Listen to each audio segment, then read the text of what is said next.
I don't mean to be all doom and gloom, but when you're a realist, you tend to be a little bit that way. So I've got a couple of clips for you. In the last video, we talked about how important the availability of credit is, and that's the number one driver of property and the prices of it. So real estate depends on it so much. Another one, very important one, is economical growth, which translates to ordinary people like you and me into employment, jobs. So the first clip talks about the jobs and economy, and the second one talks directly about real estate. Season suggests the economy is on the slide. The huge checks some companies wrote for shareholders this reporting season distracted from an ugly truth. Earnings were, on the whole, ho-hum, and so were their outlooks. Many of our biggest companies saw earnings fall, raising the question of whether we're heading for an economic slowdown. Here's Andrew Robertson. With the economy starting to slow, Wesfarmers boss Rob Scott could have been speaking for a lot of chief executives when he appeared on The Business last week. The consumer outlook is somewhat challenging at the moment. As shown by a roll call of some of Australia's biggest and well-known companies who all reported earnings heading the same way, and that's south. It's pretty clear the Australian economy is moderating, and the key question is how much further does it have to go? And the figures show just how much that slowing of the economy is being felt in the bottom line, with 41% of companies reporting a fall in earnings, more than 3/4 higher than last year. And although some high-profile companies like Qantas and Rio Tinto are showering their investors in cash, dividends are also on the way down. Those parts of the share market that are most exposed to the Australian economy, particularly housing and retailing, that's where the weakness is.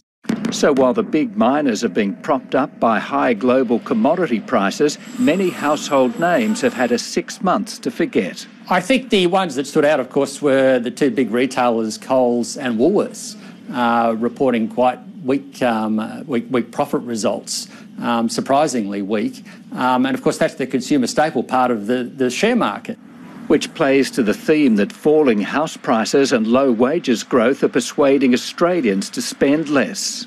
Well, consumer spending is around 60% of Australia's GDP, so it's very important when we're looking at the future outlook for economic growth in Australia. Another fall in construction activity in the December quarter was already reflected in the results of companies like Stockland, AV Jennings and Boral, a situation which threatens one of the last pillars holding up the economy, and that's employment, which at the moment remains strong. And with around 1.1 million Australians employed in the construction industry, and then give or take a few more, given that there's lawyers and accountants as well that are having their employment related to residential construction, we can see that potentially there's going to be a drop-off in hiring and potentially an uptick in unemployment to come. With so many dark economic clouds brewing, Perpetual's Matt Sherwood says it's time for the government and the Reserve Bank to get on the front foot before it's too late. I don't accept the view that we have an inevitable fate no matter what we do, but I do believe we have an inevitable fate if we do nothing. So we need to get rates lower, we need more stimulus from the government, and we certainly, a lower exchange rate would also help. In Matt Sherwood's mind, the coalition should be looking hard at how the Rudd government kept the economy afloat through the global financial crisis, where cash handouts to households, which were then spent, were crucial. Company profit season might be pointing to a downturn in the economy, but nobody's told the stock market. The market is a reflection of investors' views on future company profits, and in the current environment, you'd expect the market to be going down. But over the last month, it's risen by about 5%. That may change next week when we find out whether the economy grew or shrank in the December quarter last year. Okay, so as Wesfarmers CEO Rob Scott said, the consumer is challenging, the situation is challenging, and the companies still seem to be making profit. But what we have to understand is that sometimes the earnings and profitability of the company is not directly correlated to the actual stock market prices, because the stock market is a reflection of a few different things. and we can't just be looking at internals of Australia. If the property market is dropping and say some people are getting out of it and some of the money is moving, so this is the movement of capital going from the say housing into the stock market is a possible thing. Another thing could be that the Chinese are still pulling the money out, except that they're not buying real estate. All of these factors are not normally looked at by the economists. Everybody just looks at one or two dimensions. Instead, there are many more other dimensions. Yeah, so consumer sentiment is down, meaning that we are not spending as much as we used to, probably because we are not confident that our houses that we have are going to be worth tomorrow what they're worth today, and meaning that they'll be worth less than today. So that's not good for the economy, and that's kind of a vicious circle where if you don't spend, the companies that are depending on us spending, which is pretty much every company out there, is not going to do really well. Yet we are employees of those companies, and then next thing you know, we haven't got the jobs. And once we don't have that, or the employment is weak, that's when, say, stock market and definitely housing market gets another downturn. Okay, as promised, here's our second report.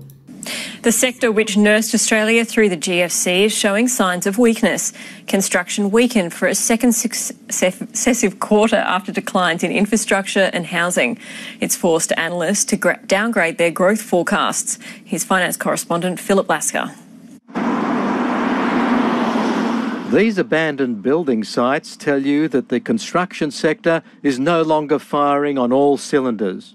It makes sense. Housing's not as strong as it used to be. In Sydney and Melbourne, house prices are coming off. The building approvals, building permits aren't there anymore. The value of construction work done fell more than expected, and the previous quarter's fall was downgraded.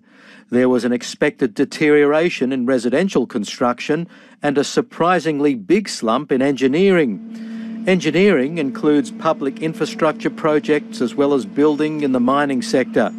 This is a sector that's expected to hold up, with many states committing billions to public infrastructure in an effort to support their local economies as housing comes off the boil. We're going to see solid growth and relatively elevated levels of activities in some segments, but at the same time we're going to see some segments kind of scaled back.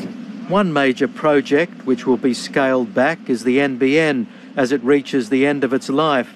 On the other hand, federal and state government spending plans for roads and rail are underway or in the pipeline. Less comforting is residential construction, which has been hurt by the lending crackdown. So we saw it in New South Wales, Victoria, Queensland.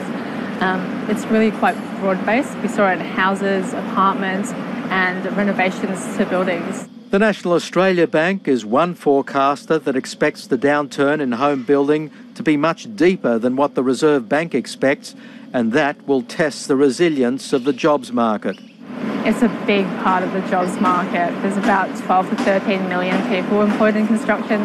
That's huge. Construction accounts for more than 9% of the workforce after the rapidly growing health sector and the declining retail sector. Home building is just a part of the construction industry, and it remains to be seen whether those that lose jobs in home building will find work on commercial projects. Sydney and Melbourne are the most vulnerable, but this is just the start. If the housing market hits the wall, the forward indicators suggest it'll be in the second half of this year. There's still some work to kind of come. We don't expect the actual physical construction to fall back materially until we hit 2019-20. But then the decline becomes quite material. It's a trend the Reserve Bank's watching closely, particularly because the deterioration is taking place while the household sector, which is also an important support for the economy, is under increasing pressure. Analysts expect a number of factors to cushion the blow, like low interest rates, immigration and moderate economic growth. Activity is coming off a record base, so what we kind of end up is with a trough probably around 2021, but it's not going to be as low as previous troughs. In terms of GDP growth, housing is undergoing a transition. from a help to a headwind. And just finally, one of those things you've seen me have a gripe with is how the analysts and anybody else tries to predict the timing of something and the scale of anything, the boom or the bust. Watch this next analyst that just spoke. I'm just going to replay it again. When he says this will happen, and then he looks up to the right hand side and he says 2021. Where did he get that? I have no idea, but he's kind of looked up to the right, means he's making it up. If you've ever done NLP, that's what that means. So you can take his advice as much as you can take mine. Activity is coming off a record base, so what we kind of end up is with a trough probably around 2021, but it's not going to be as low as previous troughs. In terms of GDP, 2021, and it's not going to be as low as previous troughs. Now, how do you know that? But he thinks he does. I don't. I'll never say I do. But with that, I hope you enjoyed it. Thanks for watching, and we'll speak again next time.